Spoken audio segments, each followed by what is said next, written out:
Hi friends அனைவருக்கும் வணக்கம். நாம் இன்னைக்கு ரொம்ப ஹெல்த்தியான பிரேக்ஃபாஸ்ட் ரெசிபி தாங்க பார்க்க போறோம். இது டின்னராவும் எடுத்துக்கலாம், சம்டைம்ஸ் ஈவினிங் ஸ்நாக்காவும் செய்து கொடுக்கலாங்க. இந்த ரெசிபி செய்யறதுக்கு நமக்கு இட்லி தோசை மாவு எதுவும் தேவையில்லைங்க. இட்லி தோசை மாவு இல்லாத டைம்ல இந்த ரெசிபி ரொம்ப நமக்கு யூஸ்ஃபுல்லா இருக்குங்க. ஒரு 15 மினிட்ஸ் இருந்தா போதும், நிறைய வெரைட்டிஸ் வச்சு செஞ்சுக்கலாங்க. இதுக்கு அரிசி உளுந்து எதுவுமே தேவையில்லை. ஸோ ரொம்பவும் ஹெல்த்தியானது. வீட்டுக்கு யாராவது கெஸ்ட் வந்தா கூட இந்த மாதிரி வெரைட்டியாக செஞ்சு கொடுங்க. ரொம்பவும் டைமும் எடுக்காதுங்க. வாரத்துக்கு 2 நாள் இந்த மாதிரி ஹெல்தி ரெசிபிலாம் கண்டிப்பாக செய்து சாப்பிடுங்க. வாங்க வீடியோக்குள்ளே போகலாம். அதுக்கு முன்னாடி நம்ம சேனலில் சப்ஸ்கிரைப் பண்ணாத நண்பர்கள் ப்ளீஸ் சப்ஸ்கிரைப் பண்ணுங்கள், சப்போர்ட் பண்ணுங்கள். வாங்க வீடியோக்குள்ளே போகலாம். இந்த ஹெல்தி பிரேக்ஃபாஸ்ட் செய்கிறதுக்கு பாருங்கள், நான் இன்னைக்கு சிவப்பு அவல் எடுத்திருக்கேன். சிவப்பு அவல்லே நல்ல கெட்டியான சிவப்பு அவல் எடுத்திருக்கேன். இதுலேயே பேப்பர் அவலும் கிடைக்குதுங்க, நீங்கள் அதையும் பயன்படுத்திக்கலாம். அப்படி இல்லைன்னா வெள்ளை அவல் கூட நீங்கள் பயன்படுத்திக்கலாங்க. பட் வெள்ளை அவலை விட சிவப்பு அவலில் அதிக அளவிலான ஹெல்த் பெனிஃபிட்ஸ் இருக்குங்க. இது சிவப்பு அரிசியை பயன்படுத்தி இந்த அவல் செய்கிறதுனால இதில் அதிக அளவு ஹெல்த் பெனிஃபிட்ஸ் இருக்குங்க. அயன், ஃபைபர் அப்படின்ற மாதிரி நிறைய ஹெல்த் பெனிஃபிட்ஸ் இருக்குது. அந்த ஹெல்த் பெனிஃபிட்ஸ்லாம் சொன்னேன்னா வீடியோ ரொம்ப லென்த்தாக போகும். ஸோ நீங்கள் கூகுளில் சர்ச் பண்ணி பார்த்துக்கோங்க. இப்போ அந்த அவலை நான் 1 கப் எடுத்திருக்கேன். இதை கப் மெஷர்மெண்ட் பார்த்தீங்கன்னா 200 கிராம் இருக்கும். இதை நம்ம அப்படியே மிக்சியில் நல்லா அரைச்சிக்கோங்க. ரொம்ப ஃபைனாக இது அரைப்படாதுங்க. ஸோ கொஞ்சம் குருணையாக தான் அரைப்படும், ரவை பதத்துக்கு தான் அரைப்படும் இது. ஸோ அந்தளவுக்கு நல்லா அரைச்சி ஒரு பவுலில் சேர்த்து விட்டுருங்க. இப்போ நீங்கள் எந்த கப்பில் அவலை அளந்தீங்களோ அதே கப்பில் 1.5 கப் ரவை சேர்த்து விடுறீங்க. வறுத்த ரவை, வறுக்காத ரவை எதுவாக இருந்தாலும் பரவாயில்லை. நான் இன்றைக்கி வறுக்காத ரவை தான் பயன்படுத்தியிருக்கேன். நீங்கள் எடுக்கிற ரவை நல்ல பொடி ரவையாக இருக்கணுங்க, சன்னமான ரவையாக இருக்கணும். கொஞ்சம் பெருசாக இருந்துச்சுன்னா மிக்சியில் நல்லா பவுட்ரு பண்ணி சேர்த்துக்கோங்க. பாருங்கள், நான் அதே கப்பில் 1.5 கப் ரவை சேர்த்து விட்டுறேங்க. இப்போ கொஞ்சமாக சால்ட்டு சேர்த்துக்கிறேன். நெக்ஸ்ட் நீங்கள் எந்த கப்பில் அவலை அளந்தீங்களோ அதே கப்பில் 1 கப் நல்ல புளிக்காத கெட்டியான தயிராக சேர்த்துக்கோங்க. கப்பை அளவை மாற்றிடாதீங்க, ஒரே கப்பில் தான் எல்லா மெஷர்மெண்ட்டையும் எடுக்கணும். இப்போ நம்ம தயிர் சேர்த்துட்டு நல்லா அந்த தயிரில் எல்லாத்தையும் ஈரமாக்கிடுங்க. அந்த ரவை, அவல் எல்லாத்தையுமே நல்லா ஈரமாக்கிடுங்க. அதுக்கப்புறம் தான் நம்ம தண்ணி சேர்க்கணும். ஸோ ஃபர்ஸ்ட்டு தயிரில் நல்லா ஈரப்படுத்திடுங்க. இப்போ நீங்கள் எந்த கப்பில் அவல் அளந்தீங்களோ அதே கப்பில் 1 கப் தண்ணி சேர்த்துட்டு நல்லா மிக்ஸ் பண்ணி கொடுத்துருங்க. எகெயின் நான் மறுபடியும் 1 கப் தண்ணி சேர்த்துக்கிறேங்க. சேர்த்துட்டு நல்லா மிக்ஸ் பண்ணி கொடுத்துருங்க. இப்போ ரொம்ப கெட்டியாக இப்போ நான் மறுபடியும் ஒரு 1/2 கப் தண்ணி எடுத்திருக்கேங்க. அதில் கொஞ்சமாக 1/4 கப் ஊற்றிட்டு நல்லா மிக்ஸ் பண்ணிவிட்டு மறுபடியும் கெட்டியாக இருக்கிறதுனால அந்த 1/4 கப்பையும் நான் ஊற்றிடுறேன். ஸோ டோட்டலாக 2.5 கப் தண்ணி சேர்த்துருக்கேங்க. ஏன் உங்களை தண்ணியை கொஞ்சமாக சேர்க்க சொல்கிறேன்னா, ரொம்ப தண்ணியோட அளவு அதிகமாக இருந்துச்சுன்னா இட்லி நல்லா வராதுங்க. அதனால தான் கொஞ்சம் கவனமாக சேர்த்துக்கோங்க. இதில் நம்ம வெள்ளை அவல் பயன்படுத்தினோம்னா தண்ணியோட அளவு கம்மியாக தான் தேவைப்படும். இதில் சிவப்பு அவல்ன்றதுனால கொஞ்சம் அதிக அளவு தண்ணி உறிஞ்சுங்க. ஸோ நீங்கள் எடுக்கிற அவலை பொறுத்து தண்ணியோட அளவு மாறுபடும். ஸோ கவனமாக தண்ணி ஊற்றுறச்ச கொஞ்சமாக ஊற்றி மிக்ஸ் பண்ணிக்கோங்க. 2 கப்பு ஊற்றிக்கோங்க. அதுக்கடுத்து நீங்கள் ஊற்றுற தண்ணியை கொஞ்சமாக ஊற்றி மிக்ஸ் பண்ணிக்கோங்க. இப்போ அவ்வளோதான், 2.5 கப்பு எனக்கு கரெக்டாக இருக்குங்க. இப்போ இதை மூடி போட்டு க்ளோஸ் பண்ணிவிட்டு ஒரு 15 நிமிஷத்துக்கு அப்படியே விட்டுருங்க. அப்போ தான் ரவையும் அவளும் நல்லா ஊறிட்டு நமக்கு இட்லி நல்லா சாஃப்டாக பஞ்சு போல் கிடைக்குங்க. இப்போ இது ஊறட்டும். அதுக்கடையில் ஒரு சட்னி பார்த்துடலாம். தேங்காய் சட்னி நான் சொல்கிற மாதிரி செய்யுங்க, ரொம்ப டேஸ்ட்டாக இருக்கும். 1/4 கப் தேங்காய் சேர்த்துக்கோங்க. 1/2 கப் பொட்டுக்கடலை சேர்த்துக்கோங்க. நெக்ஸ்ட்டு பாருங்கள், கொஞ்சமாக சிறிய அளவிலான புளி சேர்த்துக்கோங்க. புளி சேர்த்து செய்யறதுனால டேஸ்ட் அமேசிங்காக இருக்கும். அதேவும் இல்லாமல் சீக்கிரமும் கெட்டு போகாதுங்க. நெக்ஸ்ட்டு பாருங்கள், ஒரு சிறிய துண்டு இஞ்சி தோல் நீக்கி சேர்த்துக்கோங்க. நெக்ஸ்ட்டு கொஞ்சமாக கருவேப்பிலை, அதாவது 1 கொத்து இருக்கும். நெக்ஸ்ட்டு கொஞ்சமாக கொத்தமல்லி தழை. இது ரெண்டையுமே கொஞ்சம் தாங்க சேர்க்கணும், ரொம்ப அதிக அளவு சேர்த்துடக்கூடாது. இப்போ பாருங்கள், ஒரு சிறிய பூண்டு பல் சேர்த்துக்கிறேங்க, தோலோடு தான் சேர்க்குறேன். நெக்ஸ்ட்டு 2 மிளகாய் வத்தலை கிள்ளி சேர்த்துக்கிறேங்க. இதில் பச்சை மிளகாய் சேர்த்திங்கன்னா டேஸ்ட் அமேசிங்காக இருக்கும். என்கிட்ட பச்சை மிளகாய் இல்லை, அதனால் நான் மிளகாய் வத்தலை சேர்த்துக்கிறேங்க. நெக்ஸ்ட்டு இந்த சட்னிக்கு தேவையான அளவு கல்லுப்பு சேர்த்து விட்றேங்க. சேர்த்துட்டு ஃபஸ்ட்டு தண்ணி விடாமல் 2 பல்ஸ் விட்டுக்கோங்க. அதுக்கப்புறம் கொஞ்சமாக தண்ணி ஊற்றிட்டு நல்லா அரைச்சிக்கோங்க. ரொம்ப ஃபைனாக அரைக்காதீங்க, நல்லா இருக்காது. கொஞ்சம் குறப்பாக இருக்கிற மாதிரி அரைச்சிக்கோங்க. இப்போ அரைச்சிட்டு இது பவுலில் சேர்த்தாச்சு. யூஸ்வலாக நீங்கள் எப்படி தாளித்து கொட்டுவீங்களோ அதே மாதிரி தாளித்து ஊற்றிடுங்க. பாருங்கள், ரொம்ப டேஸ்ட்டான பொட்டுக்கடலை சட்னி ரெடி ஆயிடுச்சுங்க. எப்போயுமே தேங்காய் சட்னிக்கு தேங்காயோட அளவை குறைச்சிட்டு பொட்டுக்கடலையோட அளவை கூட்டிக்கிட்டிங்கன்னா ரொம்ப டேஸ்ட்டாக இருக்கும். ஹோட்டலில் கிடைக்கிற மாதிரியே இருக்குங்க. ட்ரை பண்ணி பாருங்கள். இப்போ பாருங்கள், 15 நிமிஷம் ஆயிடுச்சு. நல்லா ஊறிடுச்சு. உபரியும் நமக்கு அதிகமாக கிடச்சிருக்கு பாருங்கள். இப்போ ரொம்ப கெட்டியாக இருக்குங்க. அதனால் நான் ஒரு 1/2 கப் தண்ணி எடுத்துக்கிறேன். கொஞ்சமாக ஊற்றி மிக்ஸ் பண்ணிக்கிறேன். பாருங்கள், 1/2 கப்பும் எனக்கு கரெக்டாக இருந்துச்சு. நான் டோட்டலாக 3 கப் தண்ணி சேர்த்துருக்கேங்க. சேர்த்துட்டு நல்லா மிக்ஸ் பண்ணி கொடுத்துருங்க. தண்ணியோட அளவு மட்டும் கரெக்டாக பார்த்து ஊற்றிக்கோங்க. ரொம்ப அதிக அளவு ஊற்றினீங்கன்னா இட்லி வந்து அந்தளவுக்கு நல்லா ப்ளஃபியாக வராதுங்க. ஸோ அதனால் தண்ணியோட அளவு மட்டும் கொஞ்சம் கவனமாக ஊற்றிக்கோங்க. இப்போ பாருங்கள், இதுதான் கன்சிஸ்டன்சி. இந்த அளவுக்கு தாங்க இருக்கணும். நம்ம எடுத்து இப்படி போடுற அளவில் இருக்கணும். பார்த்தீங்களா, நார்மலான நம்ம இட்லிக்கு ஊற்றுவோம் பார்த்தீங்களா, அதை விட கொஞ்சம் கெட்டியாக இருக்கணுங்க. அவ்வளோதான். இப்போ பாருங்கள், நம்ம மாவு ரெடி ஆயிடுச்சு.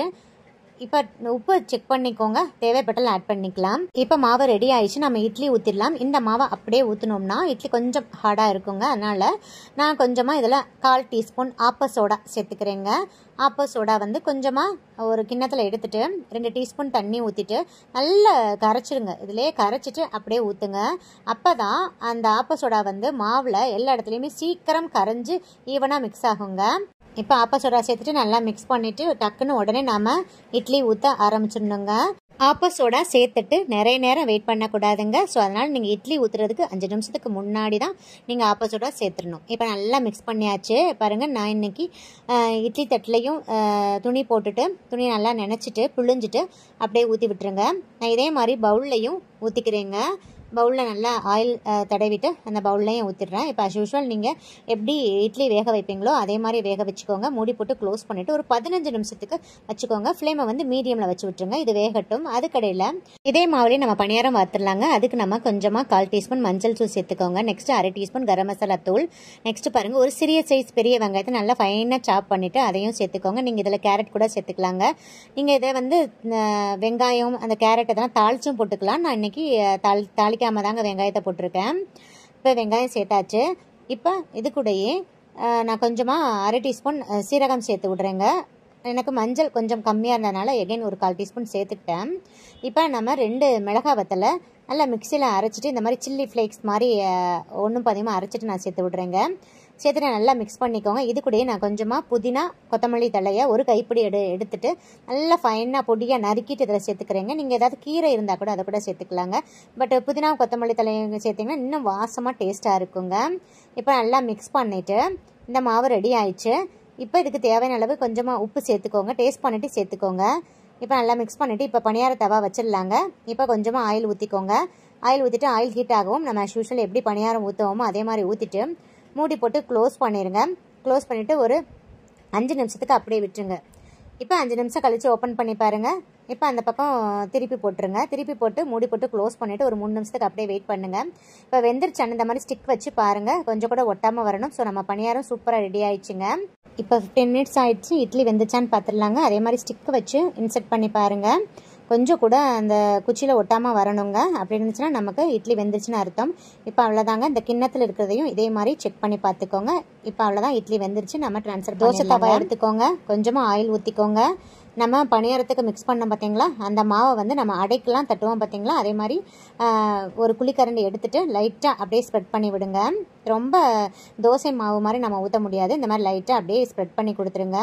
ஸ்ப்ரெட் பண்ணிவிட்டு சுற்றி லைட்டாக ஆயில் ஊற்றிக்கலாங்க. நீங்கள் நெய் கூட ஊற்றிக்கலாம். ஊற்றிட்டு மூடி போட்டு க்ளோஸ் பண்ணிவிட்டு ஃப்ளேமை வந்து மீடியமில் வச்சு விட்டுருங்க. இல்லாட்டி கறிகிறோம்.